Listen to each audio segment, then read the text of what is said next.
Olá pessoal, sejam bem-vindos ao meu canal.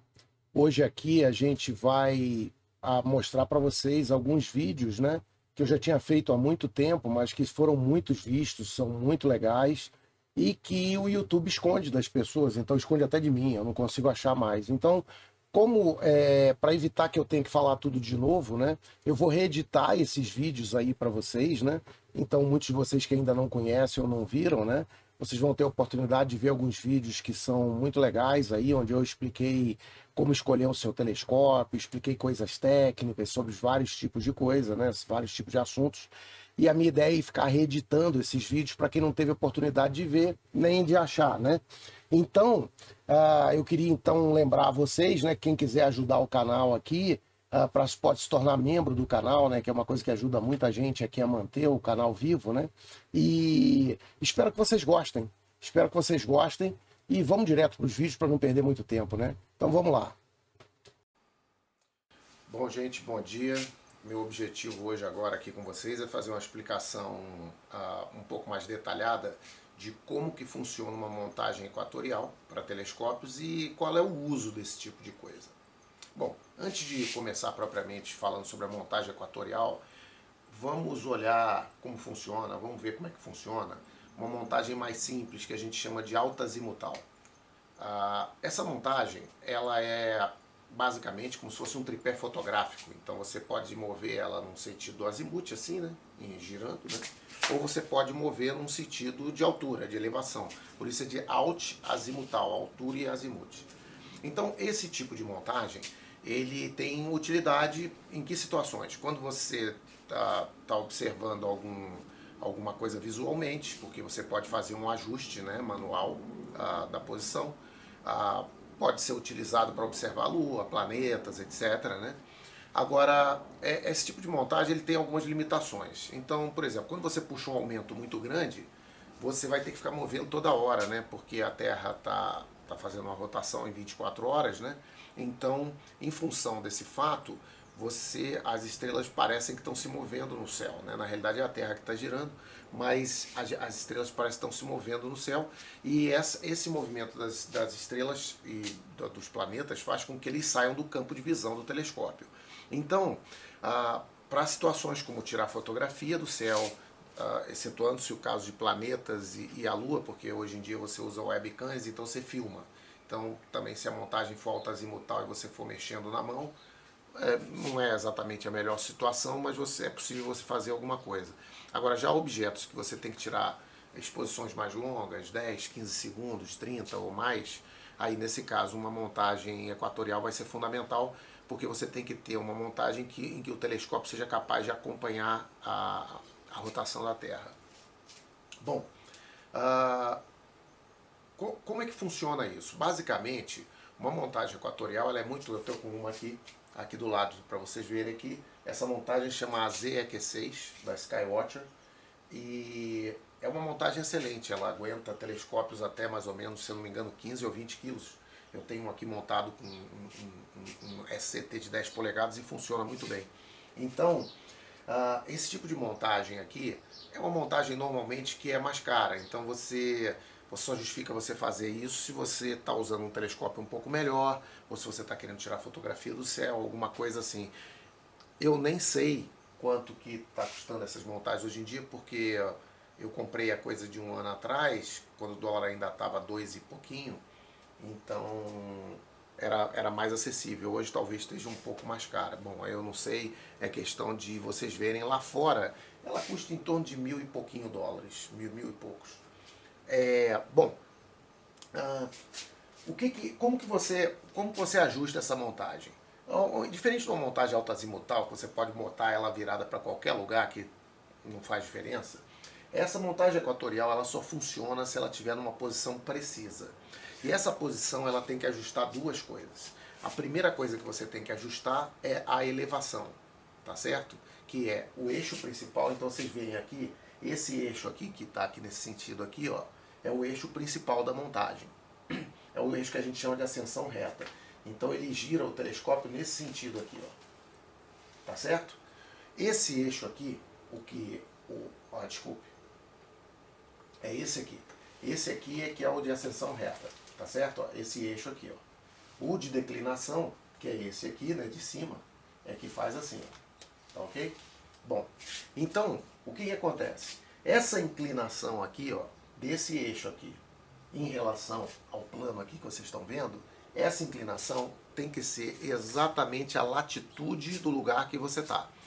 Como você checa isso? Bom, qualquer Atlas ou na internet, ou Google Earth, ou qualquer coisa assim, você sabe exatamente a latitude que você está. No caso de São Paulo, em torno de 23 graus e meio, Rio de Janeiro, 22 graus e 50, Porto Alegre, 30, Brasília, em torno de 15 e 45, e vai variar, só você olhar as cidades lá que você vai descobrir qual é que é a sua especificamente. O problema adicional que torna uma coisa um pouco mais difícil é que também não basta que você aponte esse eixo nessa altura, mas em qualquer direção. Ele tem que estar apontado exatamente para a direção sul. Então, isso aqui é exatamente o sul geográfico, tá certo? Não é o sul da bússola. Então é importante, por quê? Porque é o seguinte, a bússola, os polos magnéticos, eles não coincidem com os polos geográficos. Por isso que você tem que, quando você pega uma bússola, ela não aponta realmente o norte ou o sul. Você tem que ver, de acordo com a posição que você está na Terra, qual que é a diferença que a gente chama de declinação magnética entre a bússola e o geográfico correto. A gente tem alguns macetes que a gente usa e, na realidade, você não... Assim, hoje em dia você não precisa usar bússola mais, porque você tem alguns equipamentos que já fazem isso para você, né? Bom, então alguns truques aqui para vocês ajustarem no azimuth, né? Isso aí de forma grosseira, tá? Então, porque o primeiro ajuste de uma montagem equatorial, ele pode ser feito de forma grosseira. Você pode botar essa inclinação ali no olho, né? Porque ele tem um dial que você pode ir ajustando para ver qual é a altura que está. Então, quando bate com a latitude que você está mais ou menos bom ali. E em termos de você saber o azimuth que vai estar posicionado, você tem alguns macetes. Então, por exemplo, você observa onde que o Sol nasce e aonde que o Sol se põe. Então, se você, no meu caso aqui, o Sol se põe nessa direção. Então, se eu botar o meu braço direito aonde o Sol se põe e pegar e olhar para frente, essa direção que eu estou olhando para frente é o sul, tá certo? Então, o que acontece? Na realidade, no norte seria exatamente o contrário, né? Então, por exemplo, se eu estivesse aqui no Roraima ou no Amapá, o polo norte estaria para lá, e aí eu do meu braço esquerdo estaria no poente e o meu norte estaria na minha frente. Bom, então, isso é um primeiro ajuste que você faz. Se o tempo estiver nublado, obviamente você não vai ver o céu. Então não vai poder ajustar dessa forma, né? Você poderia ajustar de outras formas. Mas esse é um jeito bem simplório. Outro jeito simplório que você tem é você identificar o Cruzeiro do Sul no céu, o que às vezes a pessoa precisa ter um pouquinho mais de experiência, né? Porque tem gente que confunde. Se você observar o Cruzeiro do Sul no céu, você pegar 4 vezes e meia o eixo maior da cruz e botar para baixo, vai estar exatamente na direção do Polo Sul.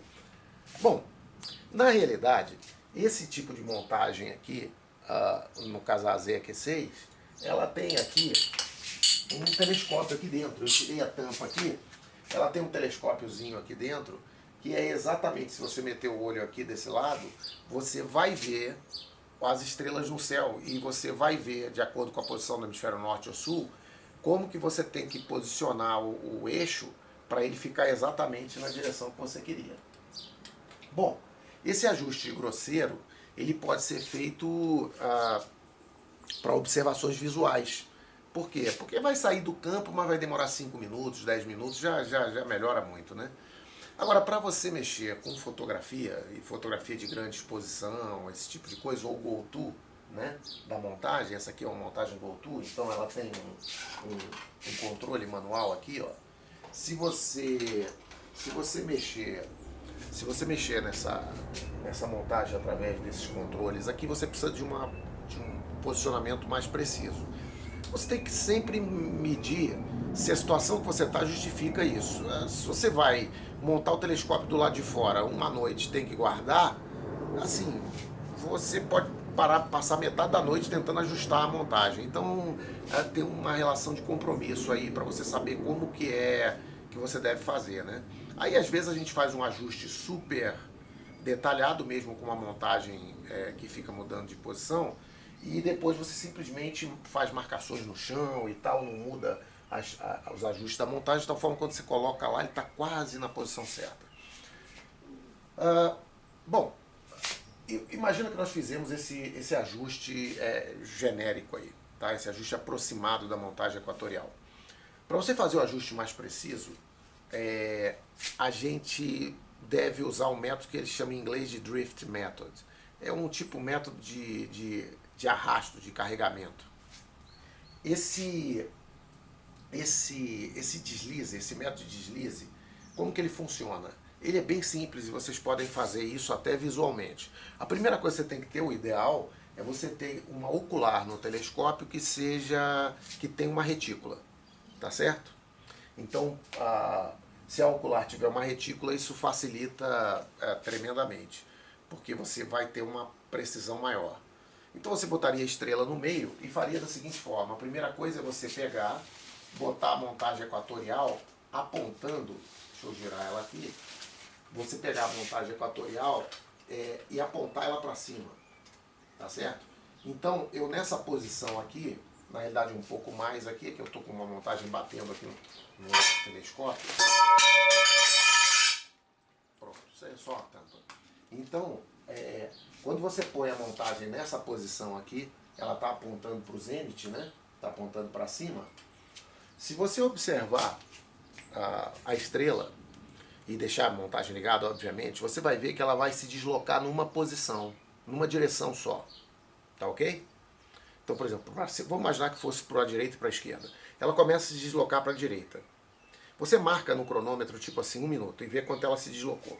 Aí você faz um pequeno ajuste aqui no azimuth, e aí você vê se 1 minuto depois ela deslocou menos ou deslocou mais. Se ela deslocou mais, você tem que fazer um ajuste no outro sentido. Se ela deslocou menos, você vai ajustando, ajustando, até que ela praticamente não se desloca mais. A mesma coisa você vai fazer observando mais ou menos uns 20 graus acima do horizonte, também nessa posição. Ela vai se deslocar também numa direção, só que aí você vai ajustar a latitude do telescópio, né? Então é o seguinte, com esse método que você tem, você chega numa precisão enorme. Então se você tiver uma CCD ou uma máquina fotográfica, alguma coisa ligada no telescópio, você pode tirar a fotografia durante, por exemplo, 20 segundos e ver o tamanho da marca. Quando você ajusta, faz 20 segundos, a marca tem que ir diminuindo, diminuindo, diminuindo. Quando você ajustar nas duas posições e a estrela ficar praticamente redondinha, basicamente você chegou na posição perfeita de azimuth e elevação. Qual é o limite que a gente usa desse ajuste? Bom, depende do que vocês querem fazer. Então, se você está num observatório que é fixo, o ideal é que se você dedique assim, sei lá, 1, 2 horas numa noite de ajuste, para ajustar isso o mais preciso que você puder. Porque aí o go-to da montagem, o tracking da montagem, que é ele seguir as estrelas, vai ser perfeito. Então, só os erros das engrenagens aqui dos motores é que vão ter que ser seguidos. Então, isso pode melhorar muito a qualidade da imagem que você tira. A fotografia, né? Bom, então, só voltando aqui, vocês veem que mexer numa montagem equatorial é um pouco mais complexo do que mexer numa montagem altazimutal. Mas o ajuste dessa montagem, ele é fundamental para vocês poderem ter uma imagem de qualidade. Bom, espero que tenha dado para entender aqui como que a gente ajusta uma montagem dessa.